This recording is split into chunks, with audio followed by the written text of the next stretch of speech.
evening, everybody. Welcome to another episode of the Atlantic Bushcraft Adventures. Tonight, episode 68. And we're going to be chatting a little bit about...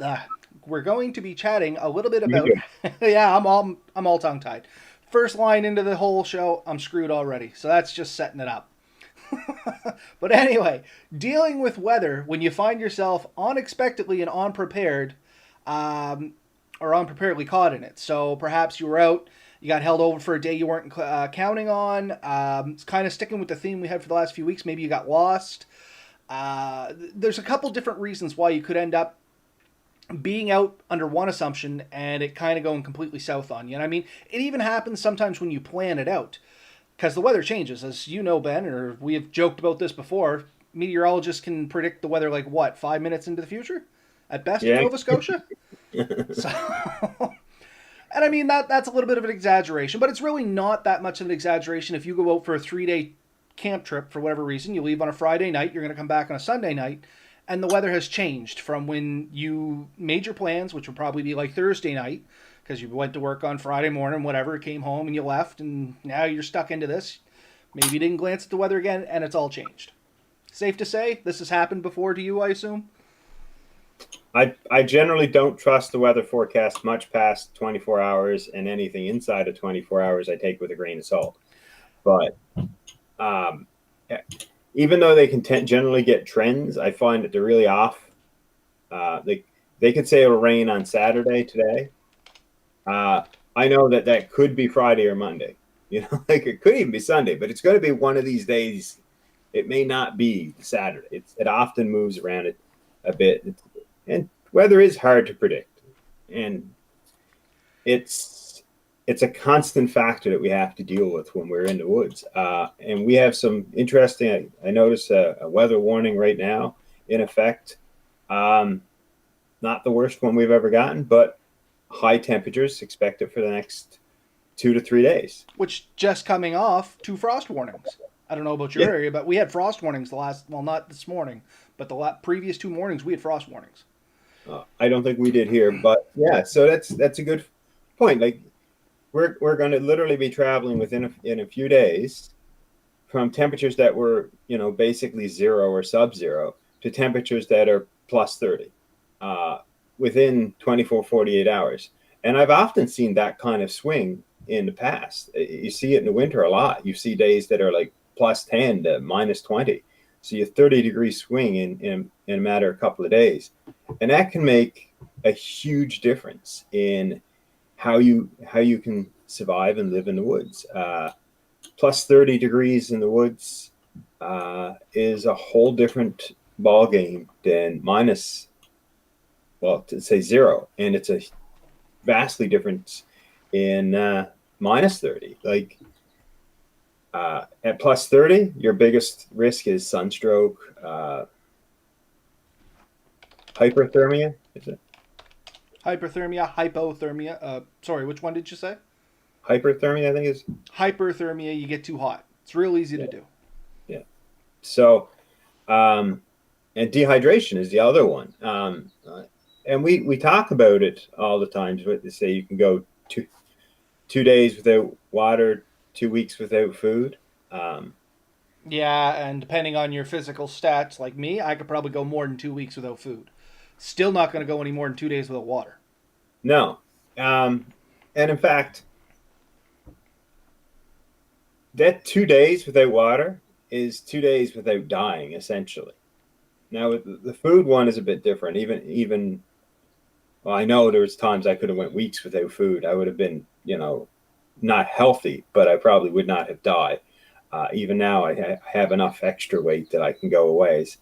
But without water, after a period of time, you are going to experience some pretty severe issues. So it is important to stay hydrated, and especially when you can, because you don't really know when you may not be able to be hydrated. So if you're going for a walk in the woods and you've taken a certain amount of water, but then you lose your supply of water, you lose your Sire Mini, you lose your bottles of water, your purification tablets, if that's the method you've decided to use, you've lost that, you don't have a pot to boil water in, all of a sudden the water you have available here in Atlantic Canada, you're rarely far from water, but that doesn't mean the water you have is overly safe to I was gonna drink. say, have you ever seen somebody with beaver fever? Because it is not nice, man. I have definitely seen that. I worked in the woods with a couple of. I worked for a woods cutting company. We trimmed the trees away from power lines, and there was two groups. There was what I was a laborer. We cleared the brush, and then we had the cutters, the guys with the chainsaws and the brush saws, and those guys had to carry their own fuel and stuff. They got paid a lot better than us, but a bunch, and we knew we were going in for a day. A bunch of them decided we're going to leave our water behind. We'll come back in 4 or 5 hours and we'll fill back up. And as it turned out, we didn't get back in 4 or 5 hours, and they ended up very, very thirsty. I always carried a ridiculous amount of water with me, and it was a really hot day. It was in the plus 30s, and in Newfoundland, that's rare. And in that kind of sweltering on the power lines, it seemed a lot worse. You've worked in the woods, you know what it's like. Oh yeah. Very humid. The flies were not the greatest, but as the heat got really bad, even the flies didn't want to be out. I was fairly okay, but these guys decided, hey, frigate, we're going to drink from this pond, and they drank from the pond. And the next day, they were literally, it was coming from both ends, and they were throwing up blood. Even it was a miserable experience, and because of the type of work we were doing and the way the contract worked, these guys really didn't have the opportunity to call in sick. So they slugged through it for 2 days, and it was miserable. I could only compare it to like prisoners of war type deal. Like it was really bad. These guys suffered. I've never seen it to that extent, but I have been to like with natural resources fighting fires. We get out on camps and stuff like that. People would be the same thing out in the fire line. Oh, I'll sneak a drink out of this. I'll be fine. It's moving water is the one I love. It's moving water. It's perfectly fine. And then Yeah, coming out both ends. But unfortunately for that line of work, they were able to take sick leave and go get treated pretty much immediately. But as you said, it's really not great. And that's just one of a dozen things that can happen to you when you're kind of caught unprepared. yeah. Um, so, I mean, and this is the thing, what we're talking about is unprepared. So we're talking about somebody who went for a day hike and all of a sudden realized they couldn't come back, or they took their canoe out for a paddle, and the wind came up and they got pushed to the far side, and maybe their canoe got damaged. They couldn't get back in time, or when they realize that they're on the wrong side of the lake, and it's there's no easy way back to where they were to, so they're trying to find a way out to some kind of civilization. These things happen, not every day, not to everyone by any means, but these are things that can happen. But it's also surprising how easily they can happen, Oh yeah. unexpectedly, of course. And I just like to make one little announcement is we have both Jeremy and Gary sitting in the comments. They were the first two to comment up. So if anybody doesn't know, Jeremy is Lone Wolf 902. He has a YouTube channel. We encourage you to check him out. And Gary is Nova Scotia Yak Fisher, or NS Yak Fisher Outdoors. Once again, he has a channel. Be sure to check him out. And both these guys have a ton of experience out in the woods. And I'm sure, hopefully, if they're still with us, they'll maybe throw in some experience they might have had in similar situations, because it's always fun to kind of look back and laugh. It's never good in the at the time, but to look back and laugh is always a lot of fun. Well, and in fact, me and both Gary and Jeremy, we went on a camping trip. The first time we ever met, we went for a camping trip, and we all decided we were going to canoe or kayak out into the Gaspereau Lake down the valley. And as soon as we came out of the little sheltered harbor we started in, the waves picked up and the wind was pretty strong. And me and Jeremy started taking on water in our boats. Gary was in a battleship and he was fine. But Jeremy's was the smallest of the three boats, and he was taking on water faster. And we ended up pinned to a shore. We were pinned to a spot that we did not plan on going. Now, we were well prepared. I mean, we're all kind of used to being out there, and we were able to set up, and everything turned out great. We had a an awesome night. We had a comfortable place to sleep. As wet as Jeremy was when he got out of his boat, he managed to dry all his gear off next to the fire and set up good. We had, but that's the difference of being prepared for eventualities and not being prepared. So if you weren't prepared, you have a much harder task ahead of you. If you're in the woods and not prepared, you may not have the ability to light fire. You may not have the ability to purify your water. You may not have the ability to build a proper shelter or a quick and easy shelter anyways.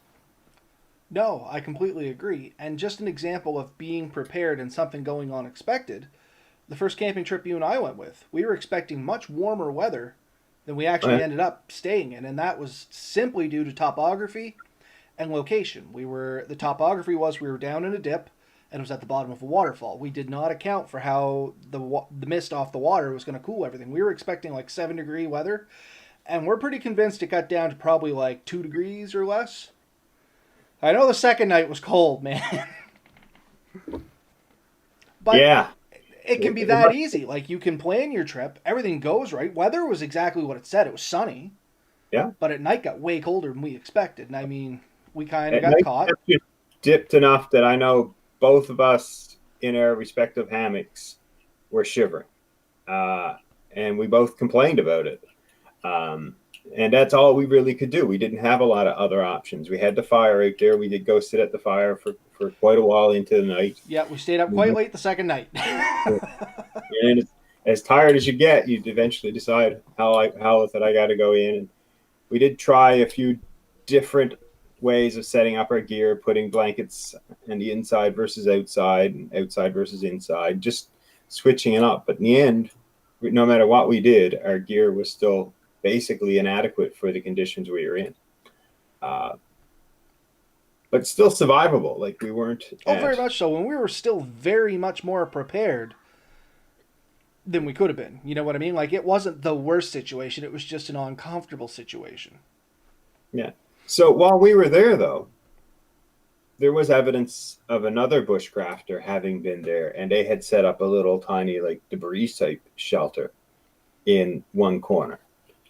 And that's essentially, like, if I was in that kind of situation without an axe and without rope and without the other supplies that I would most ideally have, that is probably what I would end up leaning towards is, gathering up enough broken branches that I can erect enough of a shelter to keep the wind and stuff off of me, and then just pile as much debris, moss, boughs, anything I can pile on top of it to build that kind of air gap barrier and crawl in under that. Because in the end, if you're stuck out for a cold night, that may be your only warmth is what is keeping that air off of you and or the wind and breeze off of you. And this time of year with high temperatures, there's a good chance you're out there in a t-shirt and shorts during the day. And if you get stuck for the night and it drips down to 3 and 4 degrees in the evening, that's a huge difference. That's really going to make you cold. Well, how often, just this year alone, have we had like 20, 25 degree differences between night and day?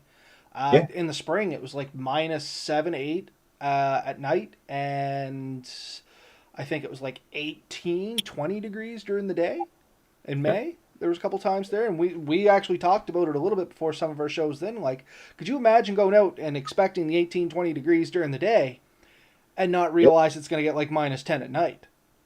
That's a huge difference in temperatures, and that's very common for people to get caught in. And like you said, if you went out in just your normal little tent and a light sleeping bag, like I kind of goofed up on and took when we went, that really wouldn't keep you warm, and you would have to resort to doing something like that. And debris shelter is a great back pocket item to keep, and if anybody goes out in the woods, it's definitely something you should look up and at least get the theory behind building. I mean, Ben explained it to a T. It's called a debris shelter for a reason. You are taking debris, preferably dry debris, and you're building a nest, basically. The only thing I seen with his that I didn't really agree with was he literally picked the lowest spot in that valley to put it. So Yeah. cold tends to sink to the lowest spot. So if you have a choice or a chance, getting a little higher up is actually going to keep you a little bit warmer. So if Yeah. there's like a low in the land, try to get to the top of it, and that way, if or one of the top sides of it, that way, even if there's a little bit of moisture or rain, it's probably going to run away from you and not pool under you, which would be the other problem he had there. And even if it's a nice night, the cold air tends to, flow to the bottom of valleys and gullies and stuff like that, which is right where he built that one. It looked like a great little shelter, and hopefully, when he built it, cold wasn't an issue. But that was the only real issue I seen with that.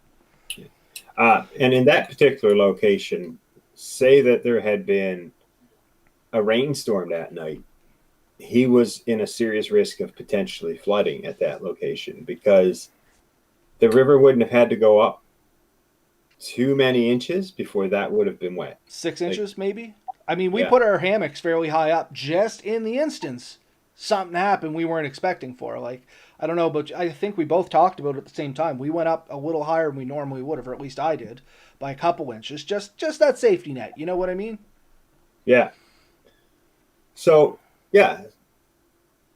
So there isn't, I don't have a lot of good options for water if you don't have the proper equipment. You can try to dig, what is it they call the gypsy hole? Yeah, the one that's beside the water, and hopefully the ground filters that out a little bit. Yeah. I mean, it's better than nothing. Um, and you can, there are different, if you can find a hole in a rock and you manage to have a fire, you can get water into that hole and drop hot rocks in it and boil it out. That's a method. You'd have to pick and choose. I guess the one semi-fortunate thing about the state of the environment is there's not too often you'll end up in the woods that you won't find a bunch of garbage. So Which is fortunate and unfortunate all at the same time. It sucks you go into the woods and there's tons of garbage. It's great for the person trying to survive. so take advantage of what you can find. So the second you do realize, I guess, that you are out of your element and things aren't going the way you hope, and you don't figure I may not make it home tonight. Uh, that's a good thing to look for. Look for garbage. Not only is it a sign that there's been people around and that, but it's also oftentimes full of stuff that's usable, whether it's appealing, I guess is the word. An old beer bottle may not seem like the most appealing thing to pick up, but you can, pick it up, probably put a bit of sand and water in it, shake it out pretty good, get most of the debris and stuff out of it, and then you can put that next to a fire, and you will boil water in it, and you'll have to be very careful So you don't split the glass. that you don't split the glass. But um, aluminum cans, even a little bit easier. They're great too because though I have not been able to accomplish it myself and not from lack of trying, Yeah, if the sun's hot enough, you can get a fire going if you polish off the bottom end of one of those. yeah, yeah. I've heard that. I've seen it done. I have not yet been able to do it myself. Now, something that, and this is kind of diving off topic a little, but seeing it's here, is something that helped the person that I seen do it was I was trying to hold the pop can the entire time, and they built like a Y stick and set it in there. That way it stays perfectly still. Okay, yeah. So that might be where I go wrong. I don't know. That was just how they did it. They made a little Y stick. They got everything lined up perfect, buried it in, and then just kind of left it. That way nothing's moving. Yeah. I mean, one thing is, too, is if you're going into woods, if you make a habit of having a few essential items kept on your most immediate person, so something that's stuck to your keychain that's never out of your possession, those are things that can give you a good advantage, and that could be as simple as a small blade that you keep on your keychain, or a small ferro rod. Things like that can really give you a huge advantage in a spot where you don't have a lot of the A lot of other resources. Carabiners, they're your best friend too. If you're going out in a boat, any of those nice little necessities. Like if I go out in a boat, I don't only put a lighter, knife, or some sort of fire device and a knife into my pocket. I generally try to clip them on a carabiner and clip that into a belt loop. That way, yeah even if it falls out of your pocket, or if you're going over rapids or something like that, you get knocked around a little bit. Heaven forbid. They're still attached to you. You know what I mean? Well, we always say you lash it or lose it with a boat. Um, Anything that's not physically attached to yourself or the boat, there's a good chance you can lose that. And I have lost things that I had neglected to properly lash. In Keji, there is still, and I have to say I'm extremely fortunate. This is all I lost, but I lost one of those plastic collapsible water bottles. Mm. It was the only thing not uh, lashed to my kayak the day I sunk my kayak, and as such, it was the only thing I lost. But even my axe that was, you know, under the bungee cords in the back, like the wife managed to come by and she managed to pull that out and a couple other things to throw in hers and took off, and the water bottle was gone. I mean, and we picked it up at the dollar store. Dollar wise, I'm not hurting for the loss. It bothered me much more that I'd left that garbage somewhere in Keji and I can't account for it. But So we did talk a little bit about getting stuck in colder weather, and we kind of hinted towards warmer weather. So let's talk a little bit about warmer weather, because that's the one most people neglect. They think, oh, it's warm, I'll be fine. But as you said at the start of this, it's very easy to get too warm. So you run the risk of heat stroke, heat exhaustion, hyperthermia, dehydration, things like that. And it's real easy to happen. Even just a severe sunburn can really make your life miserable. so essentially, almost no matter the emergency, a decent shelter is your friend. Something that you can get into, because believe it or not, a good shelter will basically keep you cool in the heat and keep you warm in the cold. It's going to give you a spot to regulate your temperature. It's going to keep the blazing sun off you. It'll generally be a cooler spot in the hot weather, and a bit of a warmer spot is it'll retain the heat that you are producing in the cold weather. So getting that shelter that allows you to get out of the sun and sort of cool down and relax. Within caution, using water is to cool yourself down. It's a great idea, but you do want to be somewhat careful with your clothing, because if you get your clothing all wet and then it does cool down a lot, now you're stuck with a bunch of wet clothing that's basically useless to you. And just like we talked about, that 20 degrees to minus 10 degrees. You don't want to be Yeah. stuck out in minus 10 with wet clothes.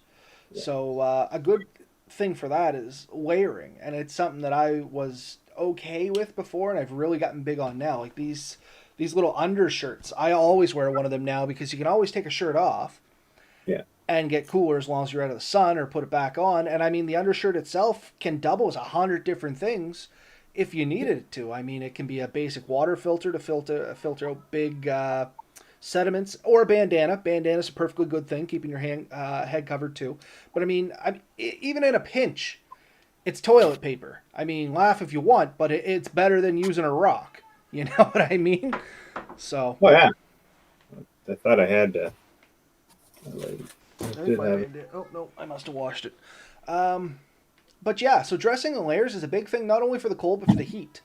Light colored clothing, long sleeve, will give you lots of sun protection. You will be potentially a little bit warmer, especially if it's like a thick thermal layer or something like that. But I'm really starting to get into the very thin long sleeve shirts with a little bit of UV protection, even during the summer. That little bit of extra heat, it's a good trade-off for me anyway, for the extra sun protection. Like, I'm a person, you may not be able to see it on the video, anybody that's watching, but I am covered in freckles. I'm very fair-skinned. I burn walking by the microwave. Like, you know what I mean?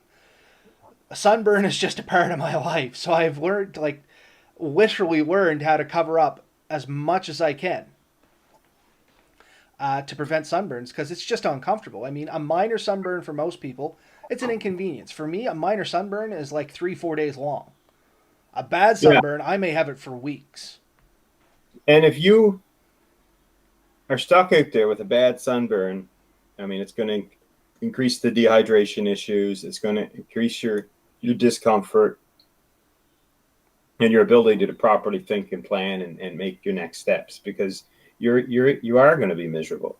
So yeah, you mentioned like here's something, just a little handkerchief, Yeah. something like that. You can wet that, put it on your neck, put it on your forehead, cool yourself down, cover, protect yourself a little bit from the sun, something like that. The layers are essential there, and when you are really hot, take those extra layers off and protect them, because later on you're going to need them. If they do get wet, dry them as early as possible. And you're going to have, use the resources you have to the best of the ability and protect them, because that's all you potentially have until you get out of there. So everything you have, you need to sort of really plan how you're going to use it and how you're going to best use it to your advantage, because the last thing you want to do is destroy or eliminate the usefulness of a particular piece of material you have. So if that material happens to be your shirt and pants and you're really hot and you're saying the only thing I want right now is to cool down, you jump in fully clothed into a river to cool yourself down, that might seem like an awesome idea at the time. 15 minutes later and you're still wet, and the wind comes in and the clouds come by and it drops by 5-6 degrees, all of a sudden you might be shivering. And No, the only thing I was going to add to that was sometimes, and only sometimes, and this is just cannon fodder for thought process.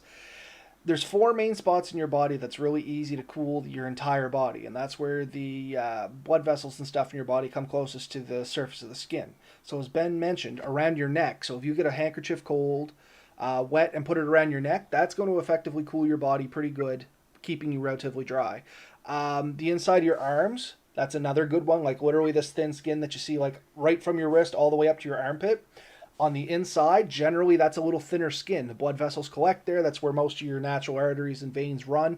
If you can get that cool, that's going to cool you down. And the same thing with the inside of your legs, basically from your knees up to your groin area yeah, is going to be another spot that's generally thinner skin and a lot of blood vessels and stuff collect there. And the last place is kind of your feet, though it's not as effective as the other three. But there's a lot of blood vessels, a lot of um, veins and I guess just veins, not so many arteries. But anyway, there's a lot of spots where the blood collects really close to the skin there, so you can potentially like put your feet in the water, keep the rest of you in the shade, uh, and it could cool you effectively instead of getting your entire body wet. Or taking that handkerchief and putting it around your neck, it may effectively cool you without getting you entirely soaked. Or maybe sit on the rock and put your legs in the water, keep your upper body out. Like don't necessarily just go right for the plunge right from get go, because as Ben said, that could be a fatal mistake, unfortunately. well, and here's one that I think a lot of people can relate to. You get your footwear really wet, and then you decide you have to walk any distance. Oh, trench foot. I know what you're going for. Well, that's a worst case scenario. Trench foot is if your feet stay wet for days at a time. I mean, your skin will start to fall off. You lose your nails. I mean, it's a horrible thing. Not even getting to that. Just in general, as your feet get wet, the skin gets softer. It starts to chafe more. You'll have tears and abrasions, and it can reduce your ability to travel from many kilometers a day to lucky to move a kilometer a day. And in a survival situation, when you're looking at potentially having to travel 20 kilometers to get to safety, that means the difference of being able to do it in one day and maybe not being able to do it inside of a month. Uh, Depending on where I'm walking, and I don't condone this for anyone else, this is my own potentially stupidity kicking in. I have preferred to walk barefoot than in wet footwear. I have to slow down, 100%. I have to slow down. But I tend to end up with less injury than if I had to try to push faster and further in wet footwear. Just as you said, like my bad one is the backs of my heels will chafe and then they'll blister up to the point where I can no longer walk in them. yeah, Or in between my toes will split. That's another bad one I get for whatever reason. yeah. Gary made a good point here, and I don't know if I'm going to say this right. Is it?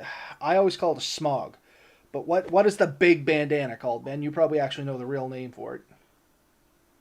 I think you got it as close as I'm going to get it. Anyway, I have one right here, so you take a crack at the name, and I'll grab mine. Imagers.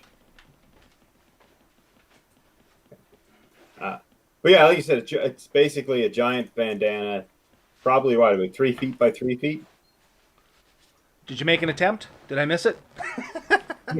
Shimag. But Shimon? it's I don't know. But anyway, it's basically an oversized bandana. This happens to be mine. you're about what, 3 feet by 3 feet? Uh, yeah. Yeah, that's probably what this would be. Mine's got some furls on the end because it was a dollar store purchase, but I mean, it's big. It's actually big enough that not only can you do the old bandana trick with it, like you know what I mean, like you can get a good size full head coverage out of that, but you can also use it to make a little bit of shade really easily and get under it. Oh yeah. It has a million and one uses. It's way better than a handkerchief or because it's essentially 6 handkerchiefs or 9 handkerchiefs is what it almost works out to. I know I look like a little old woman, but I mean that's quite a bit of sun protection right there. You know what I mean? Yeah. So Yeah. So, uh, what have we covered really? I mean, shelter is is essential key regardless if it's hot or cold or wet, which we have yet to for, really talk about. for me in a survival situation, a situation where I realize I'm lost and I realize that there's probably someone coming looking for me. I'm not going to be traveling. We talked about this last week. Uh, the first priority for me will be to get some degree of shelter. That would be where I would concentrate my first amount of effort on into. My my second amount of effort would actually be to make myself as visible as possible. So marking nearby areas and key points so that people will potentially see me. Bright Some, colors. yeah, bright colors, flagging. Uh, if I had to, I'd take some bark off a tree, put like a cross symbol or something in there. Anything that might gather someone's attention, especially near like shorelines and edges of fields, and sort of point towards where I'm set up. So I wouldn't go far from my point, but my shelter area. But if you go out 100 feet on all sides, you've now all of a sudden made what they're looking for be the difference of basically looking for something that's 3 square feet on the ground. That's you know now 1,000 square feet by marking off 100 feet all the way around. You've close to identified 1,000 square feet that's yours. That's going to make it a lot easier, a lot more potential that someone's going to find you. And yeah, you can use little pieces of clothing if you had to rip some strips off your shirt or whatever, uh, and mark it. If you see garbage, hang it up in the trees. Anything that's going to sort of draw someone's attention that people have been there, and probably relatively recently. Um, and then I would start thinking about it was the only after I've sort of set up my shelter and sort of made myself as visible as possible to searchers. Then I might start looking at how can I start a fire and how can I start potentially purifying water if I need to. Because we And have covered in previous weeks, like you said, most people are found in the first 72 hours or 48 hours. 48 to 72 hours, and then we cover it all. a hell of a lot of my searches have ended before I got Yeah. there. I mean, honestly, uh, I think the higher percentage of people are found very quickly, and then it goes on and on. And basically, if somebody isn't found within 72 hours, the likelihood of them being found at all goes down drastically from there. And it could be sometimes it's literally years before they find what happened to the individual, and it could be millions of things, and sometimes we never find it, and it's an unfortunate thing. Um, So Christopher Lovelace, he just wanted us to know it's pronounced, and did I say this right, Chris? Is it Shimog? Shimog. Shimog. Yeah. So, and then he said, of course, tomato, tomato, but yeah, Yeah. it's the big bandana. Big guy. But anyway, As we call it here at Atlantic Bushcraft Adventures. the big bandana, the big boy. But yeah, so we did talk about heat. We talked about cold. The last one we can kind of quickly touch on because it leads to pretty much cold is wet. You get stuck in wet weather that you weren't expecting. And kind of a lot of the same things apply to that. You got to get yourself a shelter. We already talked about that. And try and dry yourself out as best you can. If you do happen to get wet, don't try and stay wet. That can lead to a lot of funky things down the road. Like, believe it or not, you can build up mildews and even some molds and stuff like that potentially on your body if you don't get yourself dried out in a specific amount of time. Like, we are not an amphibious creature. We're not meant to stay wet for long periods of time. So the key is to try and not get wet if you can stand it. And like Ben said, that's generally your shelter. And if you do get wet, don't let it go too long. Take the time. If you're wet and you're traveling, it might be worth just to kind of stay put, get a fire going, get yourself dried off. You're going to feel better at the end of it. And the big thing is you got to maintain yourself in any of these situations. Trying to push through and going, oh, it's just a little further, I can just push through, it's only a little bit of misery, only if you're right. If you're not right, then you are miserable, and now you put yourself in an exceedingly dangerous situation. Or an exponentially dangerous situation, I guess. So let's picture a scenario here that you've gone into the woods and you've gotten yourself lost. We can use the boat analogy. We can use a car. This one happens. You're out for a Sunday drive and you see a woods road. So I wonder what's down that woods road. So you start driving down it and it goes to another woods road, another woods road. And you do this for a little while. And the next thing you know, you don't know how to get out. So you're driving around for a while thinking you're definitely on the right road this time. And then all of a sudden you realize that fuel's getting kind of low, and then you hear the noise, and of course you've lost the tire. Things aren't going good for you. So now you get out and you're like, okay, now what do I do? So you're not really sure where you're to. Your cell phone's no longer working. And this sounds a bit far-fetched, but this has happened in the last couple of years. And now you are in the woods. You do have a vehicle, which potentially is a piece of shelter, and it potentially can be a source of heat or cool if you need it. But you have a limited amount of fuel to operate that. And honestly, a vehicle without being able to run the air conditioning on a hot summer day can be a death trap. We tell people all the time, you leave your kids or dogs in there for half an hour in a sunny day, and you can literally start cooking them. So I think I actually seen a video where somebody baked cookies on the dash once. Wow. And here's something to think about, and nobody really talks about this, but if you have a more modern car that has power windows, you're not getting those suckers down or the battery goes. If the battery goes, if you can't open and close the windows, there are various things that can happen that'll kind of make that much less usable as a shelter, as an option. I mean, you can prop open the doors to a degree, I guess, but things to keep in mind. I just wanted to throw one story out. I was going to tell it way back at the start, but we're getting towards the end of the show, and anybody that's not going to stick around isn't going to stick around anyway. So I'm going to tell my story. But one first thing is, Gary said to pack a small tarp. He carries a small one in all his packs. An alternative to that, if you don't have the tarp, can't get a tarp, whatever, get just a good sized garbage bag. You'd be surprised at how much you can cover with a good sized garbage bag. One of those 52 by 36 ones. Yep. You can buy them in a box. It might be $50 for like 500 of them, but I think I've seen them at the dollar store from time to time. They call them drum liners or something like that. And you'd be surprised the kind of shelter you can make with that just to keep dry. Like, you can cut a couple holes in it. You got yourself a poncho.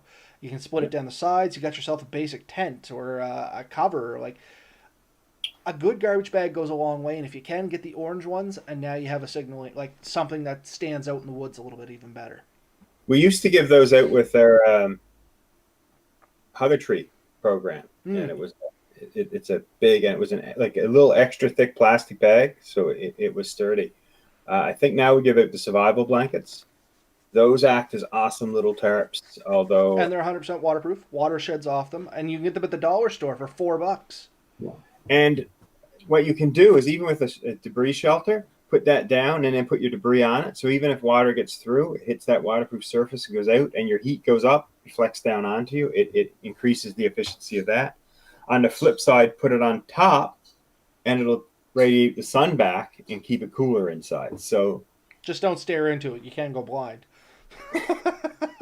Yeah, I say it only half jokingly, because story for another day. But we were playing around with these things and making stuff with them, and it was bright and sunny. And sure enough, we basically got a mild case of what you would call snow blindness without the snow, just from the bright light reflecting back. So it's not nice. So just be aware of that. But basic sunburn, you're right. yeah, a little younger, a little stupider, more stupid. Anyway, I learned a lesson, an important lesson that I carry to this day. So was that your story, or did we interrupt? No, sorry, that was Gary's thing. How easy it is to get stuck unsuspectingly. You've heard me mention it multiple times. With natural resources, we did these things called PGIs, pellet group inventories. Once a year, generally, we do one in the Cape Breton Highlands for moose PGIs. You go out in the woods, they drop you off, you walk a few kilometers in a straight line, count moose piles.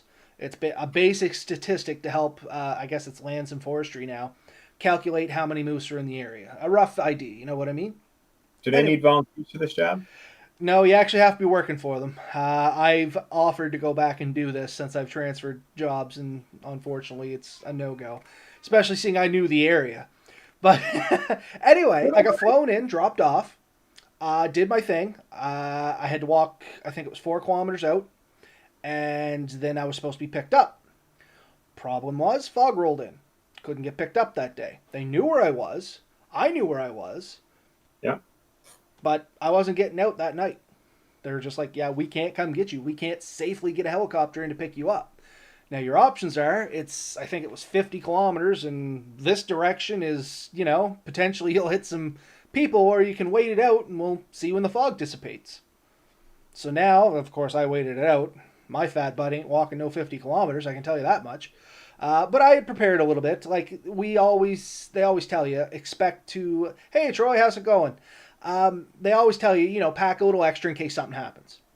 Yeah. And that's exactly what I did. I had a little bit extra food, some nuts, jerky, things like that, and I just decided to wait it out. But it was a full other day, and even then it was sketchy to see if they'd come in and get me. And I mean, now I'm in weather that was colder than I thought it was going to be and damper than I thought it was going to be.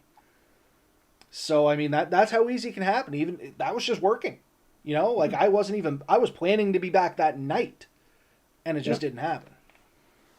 We do the same thing with search and rescue. When we go on a tasking, we are expected, especially if we know the tasking's any distance away from base, we're told to take a 24-hour pack.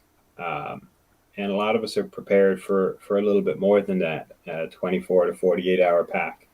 And it's because that's a reality, and you don't really always know, especially like if I was going to be sent anywhere in a helicopter or in a boat or any sort of, if I'm being transported to my search area, I have to assume that transport may not be available to get me back, and I could be stuck there for a period of time. So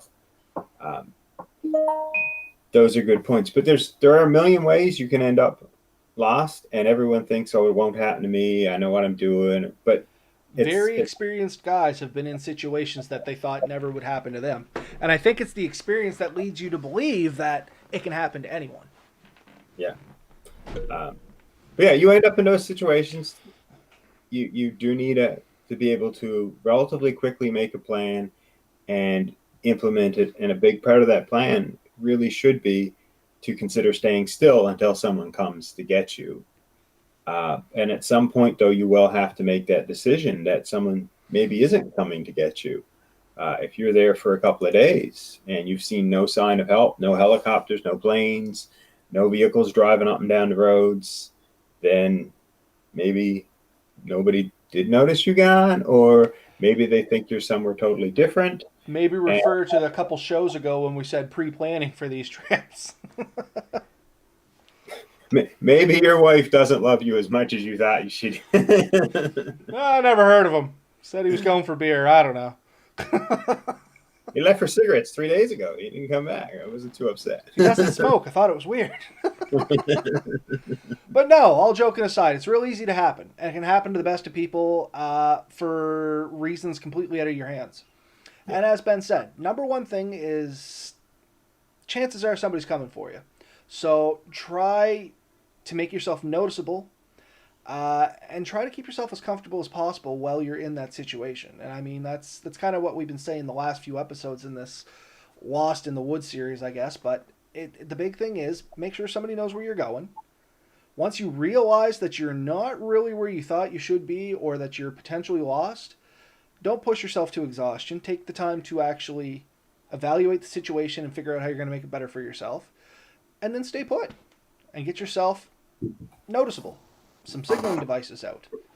And that's generally what's going to help you the best. Safe to say that, Ben, coming from search and rescue? Yeah, that would be my advice. Regardless, really, of my search and rescue background, that seems to me to be the most logical choice. And I can see quite quickly how, especially the more experienced you are, the more quick you might be. I can make that 50-kilometer hike, or I can do this, or I can do that.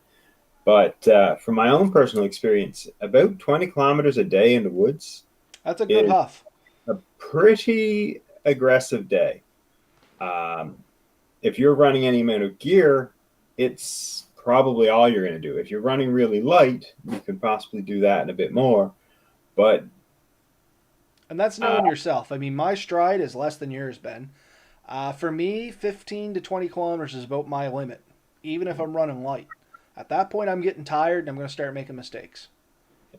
And if you're running light, it's going to take you a lot longer to build that shelter, to settle up. So if you are trying to travel, if you have the weight, possibly you have a hammock and a tarp and you can set that up in 10, 15 minutes. If you don't, you've made debris shelters, you've made lean-tos and stuff. This stuff doesn't happen in 10, 15 minutes. No, it takes a surprisingly long time to make a debris shelter. Something as simple as a debris shelter, especially if you got no debris. Yeah. Yeah, it's real good if you have all the, if you have to luck out and have a rake and a saw to cut the pieces of wood and some rope to tie it up so it stays secure, you can move it a little bit quicker. If you're out there with none of that stuff, it's going to take you a while. Yeah. I've heard it numerous times. Oh, if anything happens, I'll just rake up a bunch of leaves and sleep in those, which is good and dandy if it's the fall and you're in a hardwood stand. Yeah. But what happens if it's the middle of summer and you just hit the biggest softwood thicket you ever seen? You're going to be raking a long time to get enough needles.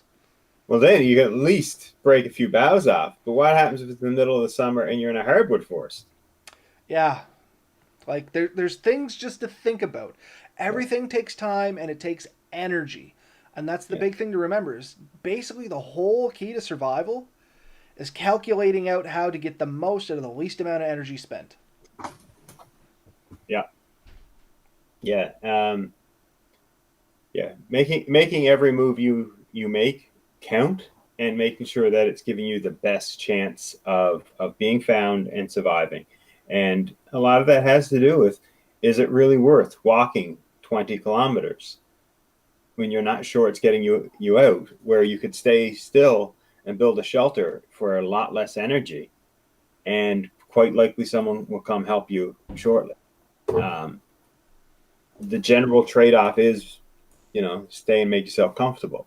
If you have the gear and equipment, you can very well make yourself comfortable for many a day, quite easily. The trade-off is you have to carry all that weight. So, well, you know what I mean? That's the fine balance there that every bushcrafter fights with. What's too much gear? What's not enough gear? Yeah, but I mean, I think, and I'm not a full proponent of it, but as I say, the more you know, the less you carry. This statement people have made over the years. That's not necessarily 100% true, I don't think. But the better chances you have with less. Yeah, I guess the more you know, the less you have to carry. Not necessarily the less you will carry, because honestly, a lot of us like those luxuries. A lot of us like the toys. We like to play with them. And so even though we can very well do without the three types of cutting tools we took, uh, it's really enjoyable to have your Agua Cannon 4L21 saw or your uh, forest axe and your favorite Mora knife or whatever it happens to be. Those tools all can do similar jobs. But if you have all three, you can do More stuff. more stuff better. You know, you can do more and you can do it better. You know, it's hard to do fine carving with an axe. It's really hard to do a straight cut through a log with an axe. Can I split a log with a saw? Not as easily. Um, but I can with an axe. Like each of those tools do similar things, but each one does different things really well. So I do tend to take it all. Do I need all of it? No. Um, Well, I told you before, a light pack for me is about 50 pounds. We were talking ultra light, and I mean that's pretty ultra light for old Roberto there. He carries a lot of luxuries. yeah. But I love my little folding chair I got now. oh I man, have, I've been trying to find one of those that'll hold my weight. I found one and I let it go, and I've just been devastated ever since. If I could, I would take my lazy boy. Like that's the kind of mentality I have. I love to be comfortable in the woods. I love being in the woods. Don't misunderstand, but I love being comfortable in the woods. oh yeah. Oh, that's the nice thing with the hammock is Mm. it's kind of like a lazy boy when it's set up. Yeah, I've I been really enjoying my one out here. I'm not gonna lie. yeah. I was at the cabin last weekend. Nice. We had a beautiful day there Saturday. It rained a little bit on Sunday, but beautiful day on Saturday. And I set up the hammock and I said, I'm going to go up there now. I'm going to lay down there and get the phone out. I'll watch a video or read a book or something. And no sooner did I get it set up to one of the kids like, set me up my hammock. So then I was out setting another hammock. And then the second kid came by. Can I set up one for them? And I don't think I got to lay in the hammock at all. I got mine up, and Lily came in and jumped in with me. And you know Yeah. what? For a 4-year-old kid that only weighs maybe 40 pounds, it's like fighting with a bear in a hammock. But anyway, we kind of digressed off that. So I think that kind of wraps up tonight's topic. Yeah. Kind of I hope we were entertaining. at least a little bit. If Gary and all those are still sitting on here with us, I think Gary still talked. Troy was there, Christopher Lovelace, and of course Jeremy. Um, Thanks for joining us. Thanks for your input. All that good stuff as always. Anybody listening to us, be sure to check out the rest of our stuff. We're on pretty much every podcasting media at this point. I don't know how we've managed to get on all of them, but we've got on ones I never even heard of. People are submitting us to it, and it's just happening automatically. So that's awesome. We're pretty much everywhere you can think of, but the three main ones that we do submit ourselves to is iTunes, Spotify, and Google Music, of course, or Google Podcasts, whatever you want to call it. You can also find us on, where are we on? Facebook, Twitter, and Instagram. And of course, we have our own website at atlanticbushcraft.ca, or you can email us at podcast@atlanticbushcraft.ca. And we always love to hear you guys' stories. If you've got any kind of input on the topics we talk about, if you have a suggestion for a topic for us to talk about, or if you just want to say hi. I mean, we're always up for any of that stuff. We try to answer everything that comes in. If we haven't answered you, that's probably because we didn't see it, and I've said that before, and I apologize. Try something else. We are not avoiding you, that's for sure. And I guess the last thing I was going to tag on to this, which I was supposed to do last week, and I forgot, was our giveaway winner has received their giveaway and has started using some of their stuff. Did you see that in our Facebook page? I did see some stuff last week, was it? Yeah. Yeah. So anyway, that's exciting. I said, so anyway, the point was he did get it. They are using it, and I mean, that's great for us, too. I mean, we're super stoked they got their items. We're super stoked they like their items.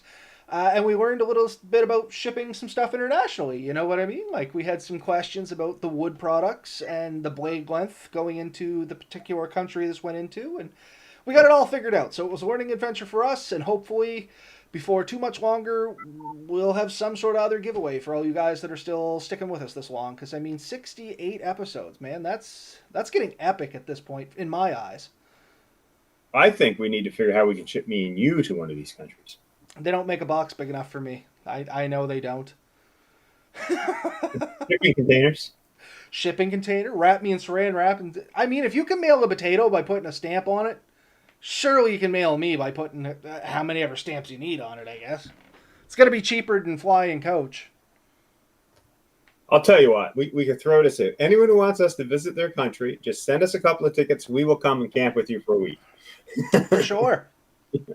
Heck, I'll even bring you enough gear that we can both camp. I'll take it back with me, don't get me wrong. But if you're buying the ticket, man, I'll provide everything. I must have enough stuff here I can get at least 2 people out in the woods. I would hope. I definitely can supply a couple other people with spare gear. No problem. Between us, we'll figure it out. I'm sure. I guarantee it. Let's go with that. I guarantee we will have enough to take you out in the woods. If I have to go buy it, I can still guarantee you it's going to be cheaper than buying a plane ticket. But anyway, have a good night, everybody. Thanks again. We weren't begging for free stuff. I mean, shameless bagging. Shameless. Night all. Night all.